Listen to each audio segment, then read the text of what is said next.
মহান স্বাধীনতা দিবস আজ নানা আয়োজনে উদযাপিত হচ্ছে এই দিনটি। রাজধানীর বাইরে বিভাগীয় শহরগুলো ছাড়াও সব জেলায় স্বাধীনতা দিবস উদযাপিত হচ্ছে উচ্ছ্বাস আনন্দে।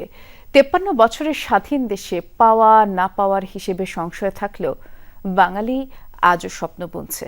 তারা বলছেন ৭১-এর স্বাধীনতা ২৪-এর গণ অভ্যুত্থানের মধ্য দিয়েই প্রকৃত গণতন্ত্রের দেশ হবে বাংলাদেশ। ওয়ালটন টেলিভিশন মাত্র ২৫,৪৯০ টাকায় পাচ্ছেন গুগল টিভি। ৭১-এর বীর শহীদদের প্রতি শ্রদ্ধা। ৯ মাসের রক্তক্ষয়ী সংগ্রামের পর বাঙালির অনন্য অর্জন স্বাধীনতা। নতুন দেশ বাংলাদেশের সূচনা। চট্টগ্রামে কেন্দ্রীয় শহীদ মিনারে স্বাধীনতা দিবসের মূল আয়োজন। সেখানে মুক্তিযুদ্ধে শহীদদের প্রতি জানানো হয় ফুলেল শ্রদ্ধা। সবার কণ্ঠে পরিবর্তিত রাজনৈতিক পরিবেশে জয় হোক দেশের মানুষের।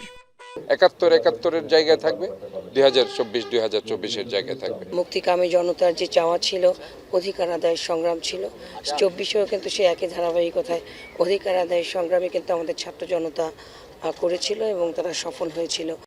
খুলনার গল্লামারী বধ্যভূমির স্মৃতিসৌধে বীর শহীদদের শ্রদ্ধা জানানো হয়। ছাত্র জনতার অভ্যুত্থানে শুরু হওয়া নতুন দেশ গড়ার সংগ্রামে সকলকে ঐক্যবদ্ধ হয়ে কাজ করার আহ্বান জানান বিভিন্ন সংগঠনের নেতারা। ছিল দিনব্যাপী নানা আয়োজন। যাদের আত্মত্যাগের বিনিময় আমরা এই মহান স্বাধীনতা পেয়েছি, এই স্বাধীনতাকে আমাদেরকে অর্জন করতে হবে এবং আমাকে ধারণ এবং লালন করতে হবে। ৫৫ বছর পরও আমরা নারী হিসেবে আমি কতটুকু আসলে নিরাপত্তায়। নতুন উদ্যমে দেশ গড়ার সংগ্রাম অদম্য। এই অঙ্গীকারে মুক্তিযোদ্ধাদের শ্রদ্ধা জানাতে রংপুরে ঢল নামে সর্বস্তরের মানুষের। বরিশালে শহীদ মুক্তিযোদ্ধা স্মৃতিফলকে শ্রদ্ধা জানায় বিভিন্ন স্তরের মানুষ। বলেন ৭১-এর স্বাধীনতা আর ২৪-এর গণ অভ্যুত্থানে যে নতুন বাংলাদেশ, সে দেশ হবে গণতন্ত্রের, থাকবে না কোনো বৈষম্য। যে উদ্দেশ্য নিয়ে মুক্তিযোদ্ধারা জীবন দান করেছে, সেই উদ্দেশ্য এখনো সফল হয় নাই। আমাদের কাঙ্ক্ষিত লক্ষ্য অর্জন করতে না পারলেও আমরা অনেক দূরে এগিয়ে গেছি। ভোরের আলো ফুটতেই সিলেট কেন্দ্রীয় শহীদ মিনারে শ্রদ্ধাঞ্জলি অর্পণ করেন বিভাগীয় কমিশনার, বীর মুক্তিযোদ্ধারা সহ বিভিন্ন সংগঠন।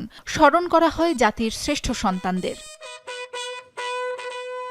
রাজশাহী বিশ্ববিদ্যালয় ও রাজশাহী কলেজে রমজানের ছুটি থাকায় জেলায় স্বাধীনতা দিবসের আয়োজন কিছুটা সীমিত।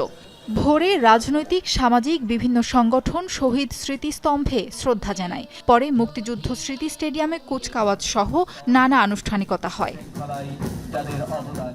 স্বাধীনতা দিবসে বৈষম্যহীন, দুর্নীতিমুক্ত সুন্দর বাংলাদেশ গড়ার প্রত্যয় ব্যক্ত করেন ময়মনসিংহের সর্বস্তরের মানুষ।